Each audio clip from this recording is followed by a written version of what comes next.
Hello everybody, welcome back to our guide on the Rimworld of Magic. Today, we'll be taking a look at the Necromancer. The Necromancer is, I think, beyond the shadow of a doubt, one of the most insane classes in Rimworld of Magic. There are classes which are good at combat, there are classes that are good at colony building, and the Necromancer happens to be good at both. Though, perhaps not strictly alone. The first ability I want to take a look at here is called Deathmark. Deathmark marks a victim with a curse that causes their life to flash before their eyes. Cursed victims will lose focus and the will to fight, reducing their attack rate. Marking targets with a mark of death empowers Death Bolt. And of course, it doesn't work on mechanoids. So Deathmark is a short-term debuff for combat. And let's go ahead and take a look at what it does. So, we see that there's a kobold here, just trying to mind his own business. His name is... I'm not even going to try that name. And we are about to get into a fight. So we're going to target him with Deathmark. Let's go! Got him. Alright.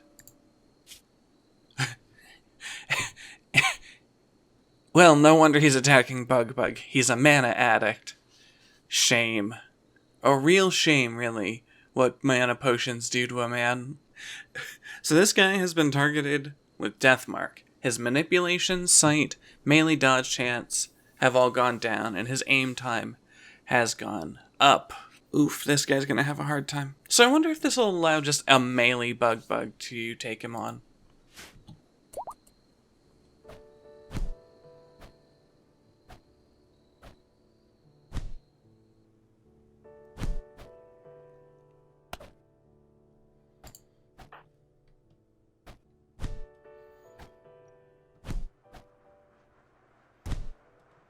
Nice! And look at that, he had some free mana potions and alcohol on him. What a kind lad. Oh, and look at this! He's making our job easier on us. Sacrifice! Wow, okay. So apparently it makes it so that's pretty easy. Like Bug. Yeah, he got cut once and that was it. Deathmark can be upgraded in 4 different ways. Upgrading the primary ability increases the maximum number of targets, decreases the cast time, the cooldown time, and increases the range. Overwhelming Mark increases the severity of the Mark of Death by 50% per skill level. So that, oh man, at its maximum level, what would that be? Minus 25% manipulation? Damn. Efficient Mark reduces the mana cost. And Withering Curse can cause terror and berserk afflictions. Each skill point increases the chance to apply an additional affliction by 10%. This is it's a genuinely good ability. It means that your Necromancer can get a good start if you're solo out there, just trying to survive in the world. Even if you're doing single-person naked brutality. But we now have a resource. That's right. We have gained one additional resource outside of the booze and mana potions that's essential to the operations of a Necromancer. Necromancers can use corpses in 3 different ways. The first way is essentially if we're caught out in a bad combat, we can use corpses as a weapon. Corpse explosion mixes arcane energy with chemicals inside a corpse or undead to cause the body to explode after a short delay. Equipment will not automatically be consumed by the explosion, but may be destroyed in the explosion itself. So we're going to step back a bit, and as you can see, when we're targeting with corpse explosion, after the spell goes off, you'll see a countdown begin. 5, 4, 3, 2, 1.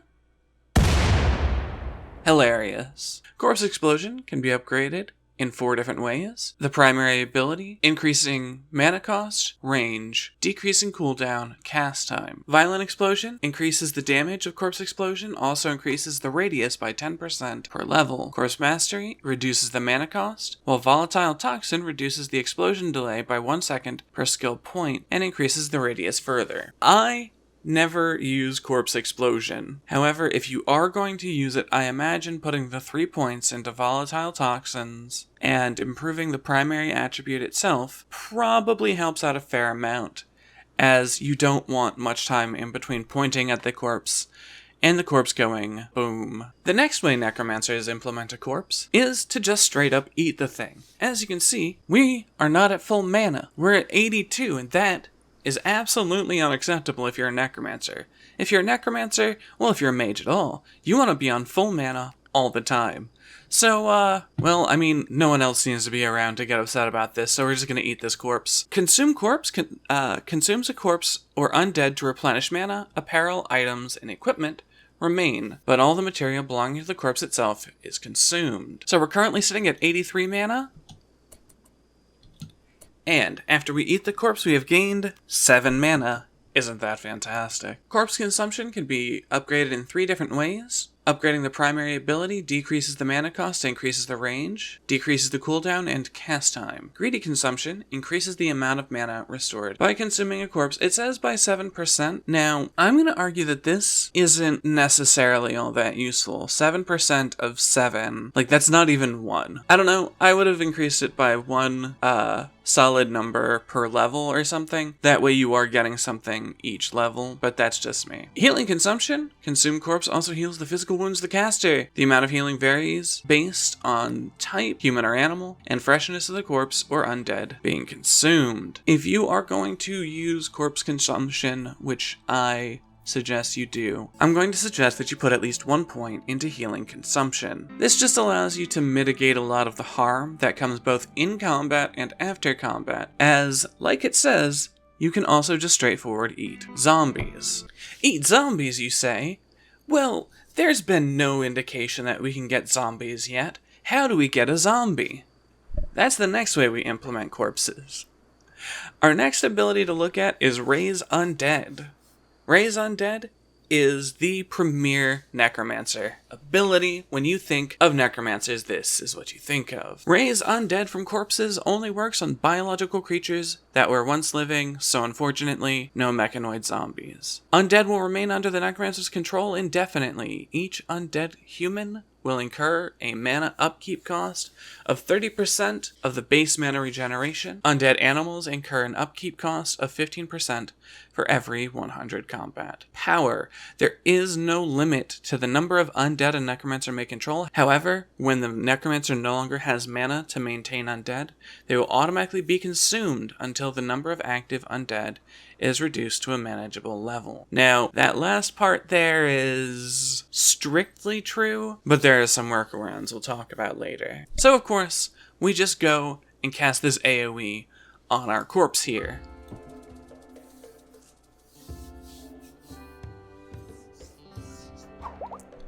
And look at that. Look at that. Skuno Oxosoro is on our team now. And you know what? We no longer need this pathetic knife, because Skuno will be our champion. Raise Undead can be upgraded in 3 different ways. Powered Creation increases the number of undead that can be created with each spellcasting by 1 per skill level, and increases their learned skills by 10% per level. An important note about the undead is that they are all incapable of caring, taking care of animals, social work, artistic work, and intellectual work. So they can't do most jobs, but they do, as you see, have skills.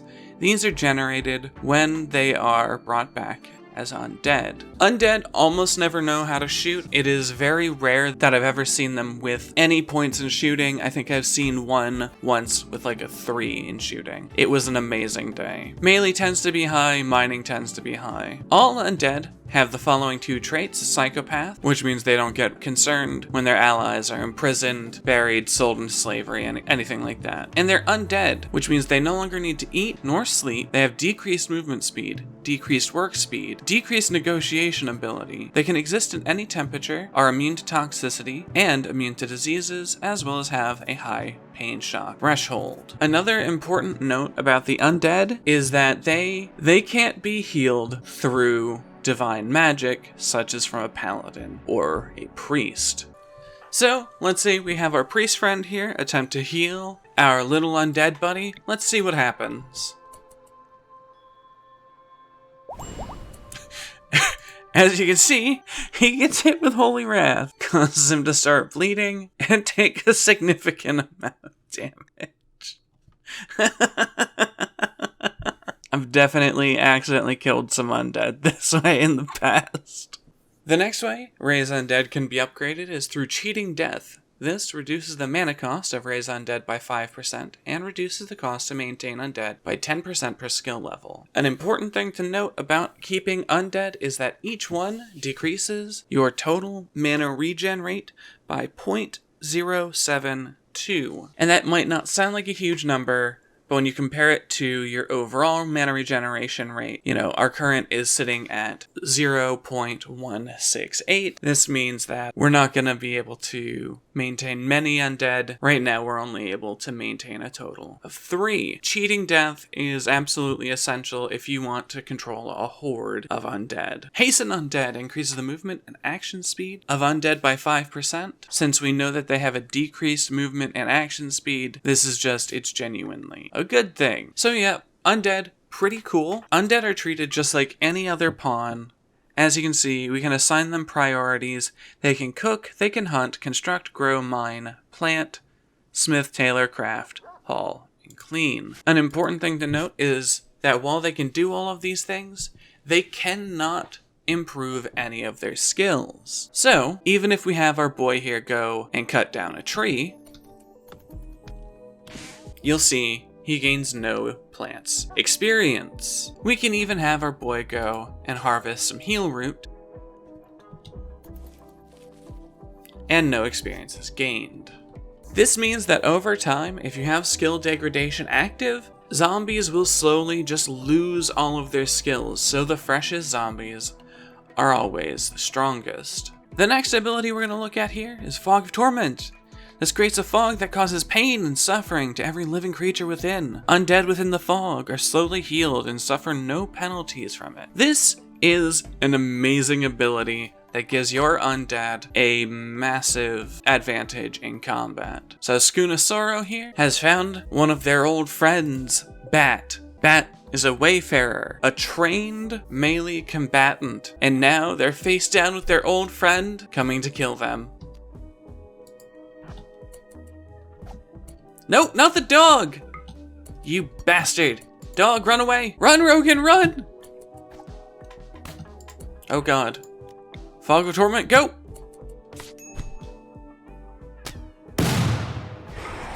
Oh god, he threw a fucking grenade at me! Yeah, get it! He hit my dog. Wow, he had haste on him. As you can see, within the Fog of Torment, our undead's health is slowly coming back, his movement is slowly being healed, all of the bruises and wounds are being healed. It also racks your opponents with pain, causing them to lose manipulation, consciousness. This is an absolutely insane ability. Now, one of the misfortunes of being a Warforged is that we can't consume mana potion. We have no psychic sensitivity, and unfortunately psychic sensitivity dictates how much mana we regain from potions. So we have to consume our dear friend's corpse. But this bastard fucking threw a grenade at us, so delicious.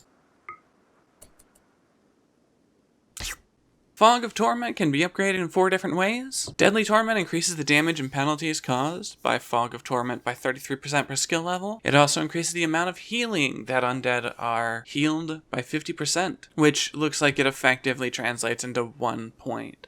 I don't know why you'd say 50% here, especially when you give the chart and it's just each of them increases by 1 point per level. Unnatural Winds reduces the cost of Fog of Torment by 8% per skill level. Lingering Fog increases the duration and reduces the time between effects, and increases the radius of Fog of Torment. What it means by time per effect is the number, the amount of time it takes between ticks of the damage. An important thing to note about the Necromancer is, of course, what it said straight out of the gate with Raise Undead. There is no limit to the number of undead you may control. However, when you no longer have mana to maintain your undead, they'll automatically be consumed. That way you can get a bit of mana back. Now, it says until the number of active undead is reduced to a manageable amount. This can technically be circumvented a little bit. As you can see, this place is an absolute killing ground. We have managed to find a kobold burial site, and we are going to reap as much of a reward out of this as we can. As you can see, consume corpses takes a little bit to cool down. 20 seconds, ouch. Disgusting. So definitely suggest increasing the primary attribute, just so we can get that cooldown down.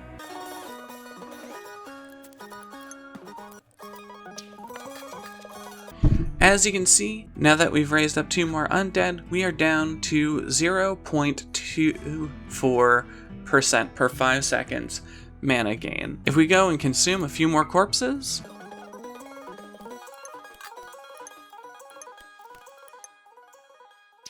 excellent. Now we have, well, for a moment there we had 5 zombies, but you got to see one of them faded, and we gained 12 mana from their death. So the amount of mana you get from them disintegrating seems to be higher than the amount you normally get from Consume Corpse. If we consume one of the new undead here, we get 16 mana from that undead. I wonder if this can be exploited somehow. So if we just come over here and increase Powered Creation to 3 out of 3. Matter of fact, we're just gonna max out our Raise Undead entirely. And, wow, what an absolute slaughtering ground we've found ourselves in. And we want to be able to raise as many of these guys as possible, as quickly as possible. Obviously, what we want to do is chow down on their corpses. We got 9 mana from that guy, that's not bad, but, wait a minute. Didn't we get a lot more from one of our own guys?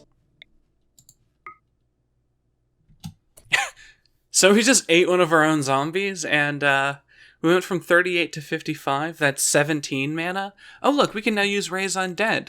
With a maximum powered Raise Undead,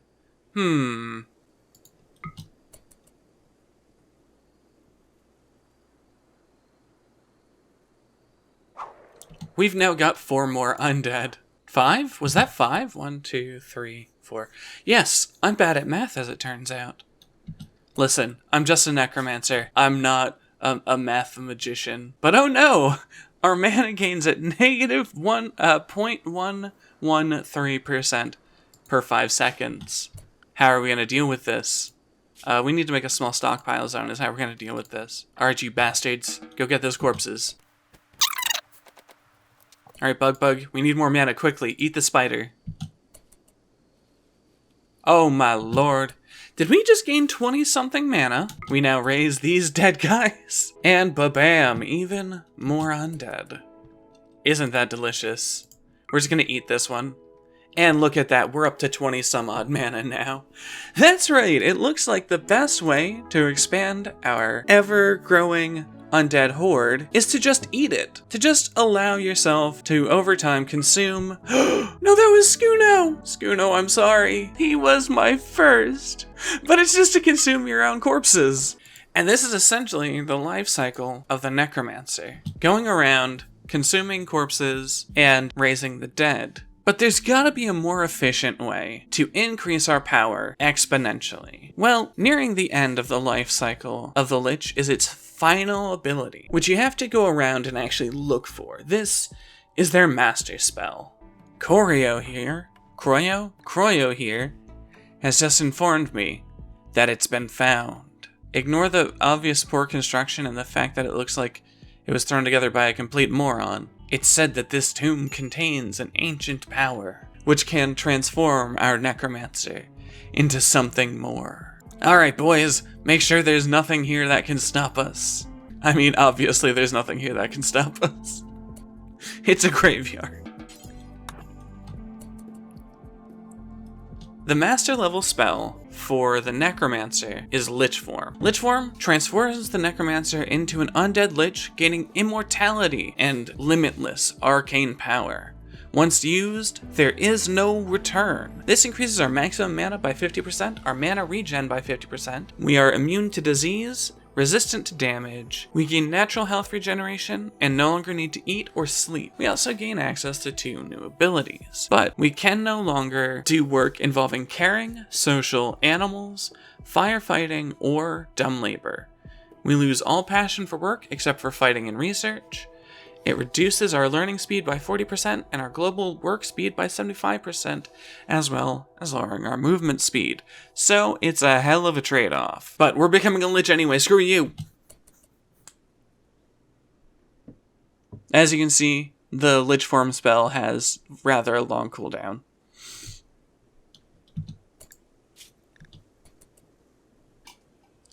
So our mana gain went from negative 0.163 to negative 0.043. So that was a pretty big boost. We're still unfortunately not in the positives, but our max mana has gone up to 150. So we just slurp up some of our corpses, and there we go.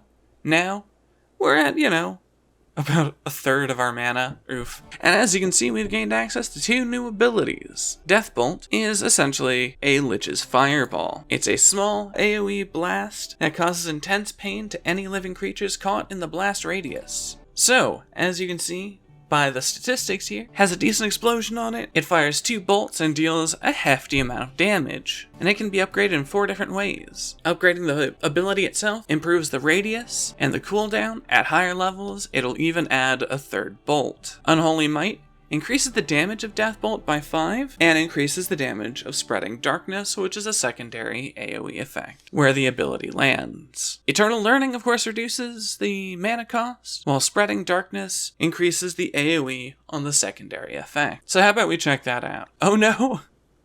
I might have spawned in too many kobolds here, this is gonna go badly. As we can see, the peasants are once again rising up, but this time they're in for something very special. As they clash with our undead, Deathbolt. Whew. So that guy got laid the fuck out. Let's consume this guy, so that we can use Fog of Torment. We no longer have to fear being within our own Fog of Torment, as we are no longer living.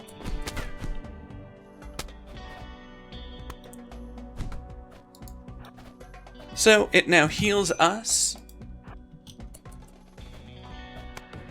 along with our undead allies.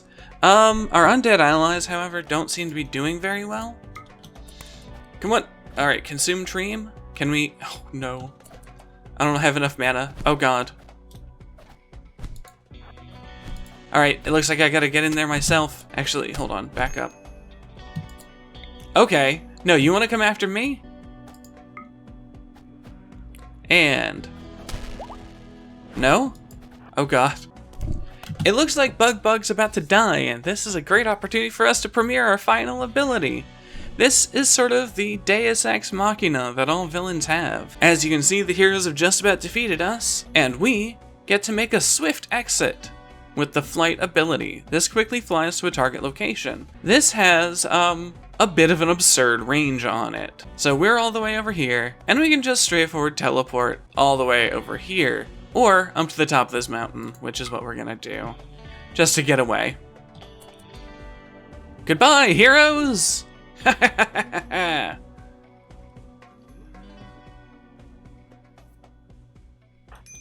Those filthy heroes think they have defeated me, but they've not seen the last of Bug. Alright, but that's gonna be it for now. Of course, the Necromancer gets better as they get better equipment, and as they can equip their undead. But this guide was just about the Necromancer themselves, and their little undead friend. I think that they are indisputably the strongest class in Rimworld of Magic. They are, however, not my favorite because they are a bit overpowered. They exponentially improve the colony building. They exponentially improve their combat abilities. But what do you guys think?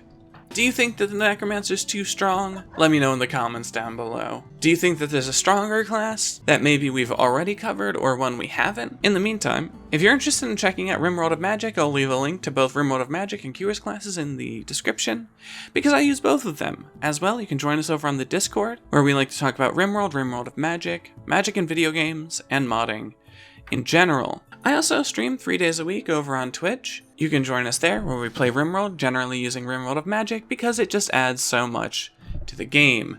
In the meantime though, just remember, nobody cares. Thank you very much and good night. We know this man's one weakness. Piddle on him! Piddle for your life! Just pee on the bad guy, pee on the bad guy. Yes! Get pissed. All right. We're going. We're just gonna go now.